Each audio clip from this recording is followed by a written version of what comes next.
예수님은 부자이신데 우리를 위해 가난하게 되시고 그 가난하게 되심이 우리를 부자 되게 하신다라는 이게 무슨 말인가? 오늘 이것을 간단하게 여러분에게 말씀을 드릴 텐데 예수님께서는 분명히 가난하게 오셨어요. 여러분이 찬양을 할 때 구유에 누이신 예수님, 그럼 구유가 굉장히 멋있는 것처럼 자꾸 생각하는 사람이 있어. 너무 예수님과 관련된 단어로서 계속 들어왔기 때문에 주일학교 때부터. 그러면 그것을 들은 아이가 자라서 시집을 갔습니다. 아이를 낳았을 때 구유에 누이겠어요? 구유가 뭡니까? 먹이통이에요, 먹이통. 소와 말과 같은. 벌써 구유에 누이셨다라는 것이 정말 가난하게 태어나신 거예요. 길 가다가 그런 일이 벌어졌지만 여하간에 가난하게 태어나셔야 돼요.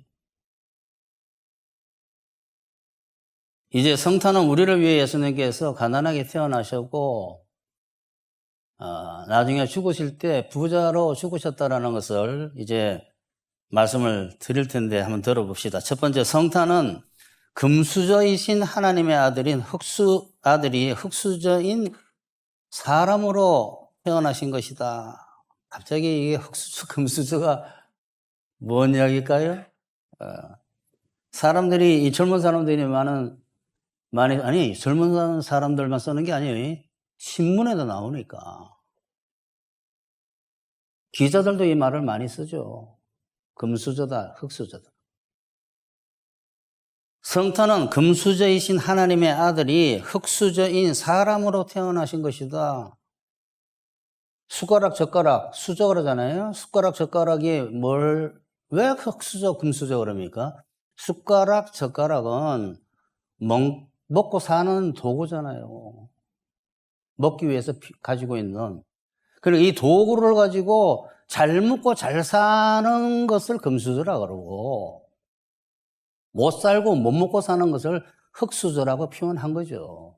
그러니까 제일 부진 게 흙수저고 제일 뛰어난 게 금수저고 중간에 뭐 또 여러 가지가 있다고 이야기를 하는데, 성경에서는 금이라고 하게 되면 신성을 이야기할 때가 많아요.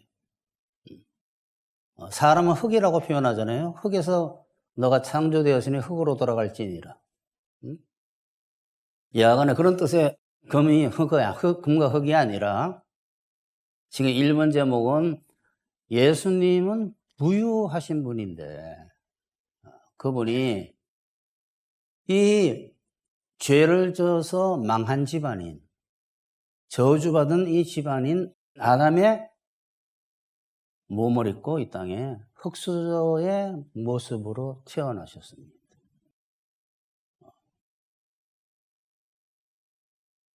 금수저라 그러면 아버지, 어머니로부터 부자이기 때문에 그들이 아이가 성인이 될 때까지 누리는 사람을 금수저라 그러고, 그 부모가 가난해서 어릴 때부터 성인이 될 때까지 경제적으로 누리지 못하고 혜택을 못 받는 것은 흙수저라고 이야기하잖아요. 그런데 인류는 흙수저와 같습니다. 가난하다 말이야, 가난하다. 아유, 무슨 가난함이가 이 땅에서 수백 조를 번 사람, 가지고 있는 사람들도 많은데, 그거는 거지, 뭐라 그럴까, 발사계 같은 이야기입니다. 거지 발사계 하면 인터넷에 이 성산여대 끝나고 한번 찾아보세요. 거지 발사계 이미지 찾으면 거지 발사계가 나와요. 타락해서 망해가지고 저주받아 지옥 갈 운명까지 돼가지고 자기 힘으로 먹고 살아야 되는데 거기서 부가 있으면 뭐요 그 부가. 그 부를 또 가지고 갑니까? 저 하늘나라에도 돈이 있습니다. 하늘나라 돈, 예수 믿고 하늘나라 돈 벌으셔야 돼요. 이게 내년 첫 예배 설교 제목입니다. 그러니까 이 금수저이신 예수님께서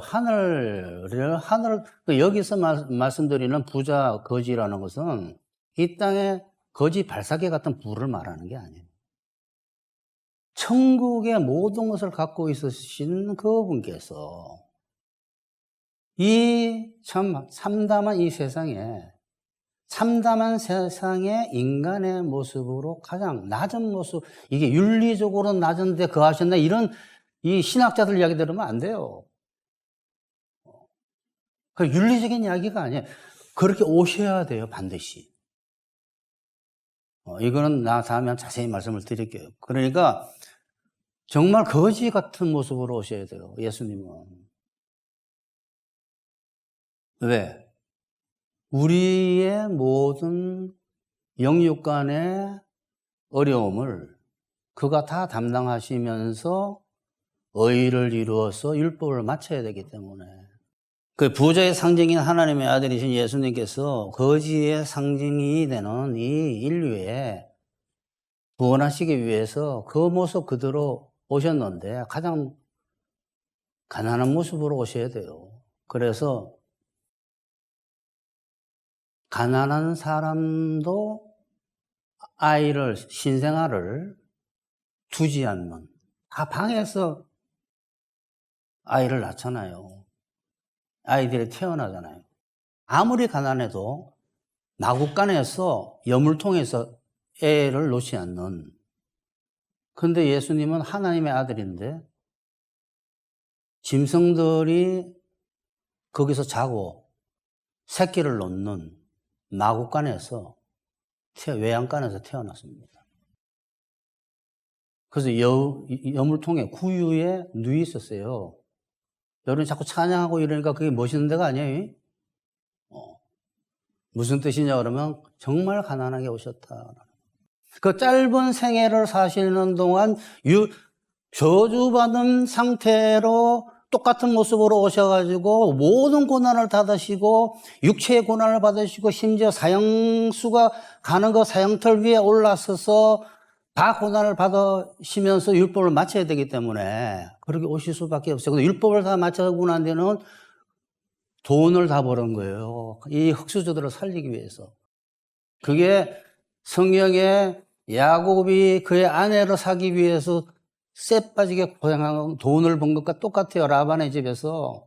이 땅에서 돈을 벌어서 흙수저들을 살리기 위해서 돈을 벌어야 하기 때문에 그게 율법의 마침이에요. 율법을 마쳤기 때문에 십자가에서 그때는 돈을 다 벌었기 때문에 이제는 유산을 우리한테 줄 수 있는 거예요.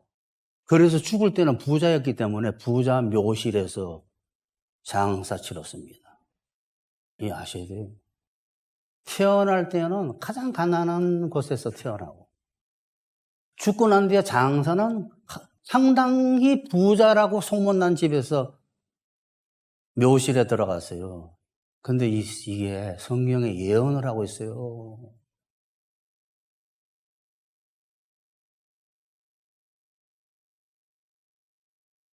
그러니까 이것을 속량이라 그래요. 속량. 돈 주고 해방시켰다라는, 샀다.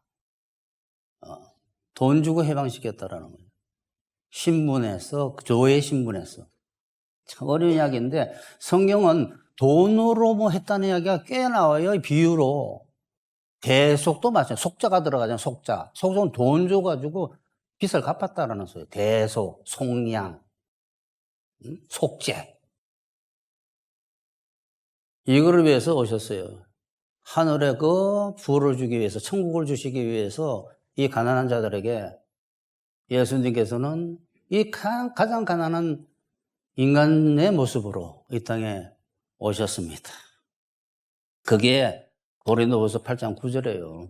그리고 한번 다시 읽어봅시다. 그분은 부유하신 분으로서 천국을 가지신 분이다 이 말이에요.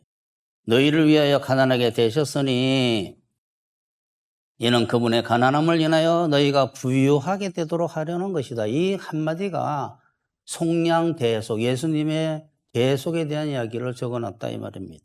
아시겠죠? 그러니 성탄은 금수저이신 예수님께서 흙수저들의 죄값을 죄값인 저주를 갖기 위해서 오셔가지고 속량하신 거예요. 이 땅에서 흙수저로 지내시면서. 두 번째, 예수님은 가난한 처지에서 태어나시고 부유한 처지에서 장사 되셔야 합니다. 이제 그걸 한번 보자 이 말이에요. 성경에 있어요. 진짜인가 가짜인가. 예수님은 영적으로 가난한 사람들의 처지에서 그 가난한 사람들을 대신해서 다 의를 이루어야 되기 때문에 더 돈을 다 벌어야 되기 때문에 그들의 죄값을 다 갚을 만한 돈을 벌어야 되기 때문에 그것이 율법을 다 마쳤다는 거예요. 율법을 다 마친 게 도대체 뭡니까, 목사님? 모든 계명을 다 완전하게 이루어야 돼요. 1.1핵이라도. 미워하는 일이 생기더라도 성령의 능력으로 이기고, 그런 인간이 한 사람도 없습니다. 완전하게 의를 이룰 수 있는, 율법을 마칠 수 있는 사람, 돈을 완전하게 벌 수 있는 사람 한 사람도 없어요. 있어요? 부부 싸움 했잖아. 안 되는 거야. 누구한테 한 번이라도 화낸 적 있잖아. 안 되는 거예요. 음욕을 한 번이라도 풀은 적 있잖아. 안 되는 거예요. 사람으로는 할 수 없습니다. 율법을 다 이루었어요. 십자가에서 다 이기신 거예요. 그래서 율법에 다 이루었다 하고 죽었잖아요. 십자가에서 다 이루었다. 율법을 다 마쳤다라는 소리. 자, 오실 때 가난한 모습으로 오시고 가실 때 부자로 가셨다라는 것을 오실 때 구유에 누우셨다라는 것은 더 이상 이야기할 필요 없죠. 외양간은 구유에 누웠다라는 걸 자꾸 이야기할 필요, 그건 다 알아요. 그런데 부자로 죽으셨다는 것은 사람들이 잘 몰라요. 예? 마태복음 27장에 그게 나옵니다. 점으로 쓸 때 아리마대의 부자 이렇게 나오잖아요. 부자. 딱 성경은 한마디 한마디가 참 기가 막혀요. 이걸 왜 써주지 도대체? 점으로 쓸 때 아리마대의 부자. 그 어느 동네를 이야기하면서 부자라, 그 동네 부자다 이 말이에요. 이 아리마대 요셉은 공의회 의원이었고 굉장히 부자였어요. 정말 부자자 소리를 들을 정도로. 요셉이라 하는 사람이 왔으니 그도 예수의 제자라 빌라도에게 가서 예수의 시체를 달라 하니 이에 빌라도가 내주라 명령하거늘 요셉이 시체를 가져다가 깨끗한 세마포로 사서 바위 속에 판 자기가 들어가려고 판 새 무덤에 자기 들어가 보지도 않고 넣어두고 큰 돌을 굴려 무덤 문에 놓고 갔다. 이건 예수님이 들어가시려고 말하는 거지. 부자의 묘실에 들어갔단 말이에요. 이거를 누가 예언하고 있습니까? 예수님의 모습과 예수님의 삶과 예수님의 십자가에서 죽으실 것을 예언한 유명한 이사야 예언자가 이 이야기를 쓰고 있어요. 부자의 묘실에 들어갔다고. 참 신기할 것도 없네. 당연한 거지. 정확히 예언하고 있습니다. 한번 읽어봅시다. 그에게는 풍채나 위엄이 없고 우리의 시선을 끌만한 매력이나 아름다움도 없다. 예수님의 모습을 영화할 때 보게 되면 막 기가 막힌 얼굴로 다 만드는데 그러게 안 생겼었어요. 예언자가 예언한 게 맞아요. 그에게는 풍채나 위엄이 없고 우리의 시선을 끌만한 매력이나 아름다움도 없다. 왜? 그런 모습으로 태어나야 돼요. 그는 사람들에게 멸시와 천대를 받고 슬픔과 고통을 당하는 사람이 되었으니 사람들이 그를 외면하고 우리도 그를 귀하게 여기지 않았다. 그는 우리의 질병을 지고 우리를 대신하여 슬픔을 당하였으나 우리는 그가 하나님의 형벌을 받아 고난을 당하는 것으로 생각하였다. 그가 우리의 죄 때문에 찔림을 당하고 상처를 입었으니 그가 징계를 받음으로 우리가 평화를 누리게 되었고 그가 채찍에 맞음으로 우리가 고침을 받았다. 우리는 다 길을 잃은 양처럼 제각기 잘못된 길로 갔으나 여호와께서는 우리 모든 사람의 죄를 그에게 담당시켰도다. 이 뭐예요? 재물 아니냐, 재물. 그가 곤욕을 당하면서도 침묵을 지켰으니 도살장으로 끌려가는 어린 양과 덜 깎는 사람 앞에서 잠잠한 양처럼 그의 입을 열지 않았다. 십자가에 끌려갈 때 모습이 가만히 있었잖아요. 도살장에 끌려가는 거예요. 양이 도살장에 끌려서 가만히 있잖아요. 양이 어린 양, 재물이 재물. 응? 그가 체포되어 신문을 당하고 끌려가서나 그 세대 사람들 중에 그가 죽임을 당하게 된 것이 자기들의 죄 때문이라고 누가 생각했겠는가? 그는 범죄하거나 거짓말을 한 적이 없었으나 악인들처럼 사형수로 죽었으니까 죽임을 당하여 부자의 묘실에 묻혔다. 희한한 거예요, 이거. 일일이 다 예언해줬네. 아리마대 요셉 묘에 들어갈 걸 알고 있었던 거예요. 여호와께서 말씀하신다. 그가 상처를 입고 고통을 당한 것은 내 뜻이었다. 십자가에 죽은 것은 그가 죄를 속하는 죄값을 갚아주는 희생 제물이 되면 그는 자손을 보게 될 것이며 우리가 다 예수 그리스도의 어떤 면에서는 형제지만 자손이에요. 자손. 그의 씨앗을 받았기 때문에. 그의 날이 영원히 갈 것이며 그를 통해 내 뜻이 성취될 것이다. 그는 자기 영혼이 고통을 당해 얻어진 십자가에 얻어진 결과를 보고 만족스럽게 여길 것이다. 이 대속사업이다. 기가 막히죠? 이사야 53, 이 친구가 다 자기가 성령으로 예언을 한 거예요. 예수님의 모습과 어떻게 고통 속에 살 것과 십자가에서 죽어가는 모습과 그 다음에 그가 죽고 난 뒤에 어떤 묘실에 들어갈 거다라는. 세 번째 마지막으로 예수님께서 이루신 부유함을 누리지 않는 기독교인에게는 성탄과 십자가 대속이 아무 의미가 없죠. 구세주이신 예수님께서 이 땅에 오셔가지고 고난 중에 버신 의, 그 고통 속에서 돈을 벌어가지고 죄값을 다 갚아주셨어요. 그래서 이제는 그 죄값을 다 갚으면 천국을 가게 됩니다. 왜? 천국을 땄기 때문에. 의를 다 이룬 자에게는 천국을 주게 되어 있어요. 그것을 예수님께서 우리에게 주신 거예요. 피값으로 사셨다 그러잖아요, 교회를. 여러분을 피값으로 산 거예요. 그것이 우리에게 의미가 있으려면 예수님께서 이 땅에 오셔서 그 고생하면서 번 의를 우리에게 주시고 천국을 주시고 그 의를 주시고 그 의로 말미암은 천국 행복을 우리한테 주시는데 사도 바울이 뭐라고 말했습니까? 하나님의 나라는 먹는 것과 마시는 것이 아니요 성령 안에 있는 의와 평강과 희락이라고 그랬잖아요. 예수님께서 이룬 거를 말한 거예요, 이게. 우리에게 항상 죄를 이길 의를 주십니다. 기독교인이 되고 난 뒤에도 이거를 기독교 세계가 몰라요. 그냥 무슨 예수님께서 율법을 다 이루어가지고 마침 의를 줘가지고 구원받았네, 거듭났네, 할렐루야 기독교인 됐다, 아무렇게나 살자. 이게 아니에요. 예수님은 우리를 그 율법을 마침으로 인해가지고 접붙이시고 포도나무에 그 다음에 계속 의를 흘려주셔가지고 이렇게 자라게 하세요. 그게 뭐냐 그러면 부부싸움이 일어났다 이 말이 집에서. 아이고 내가 머리가 돌겠다 이러다가 우리 남편 저 인간하고 난 못 살아. 지옥이다 여기는. 목사님 여기가 지옥에 무슨 천국이 있습니까? 천국이 있단다. 기도해서 그리스도로부터 의를 구해. 너 죄 때문에, 너 남편 죄 때문에 싸움이 일어나는데 하나님께 의를 구하면 하나님께서 의라는 말씀을 주셔.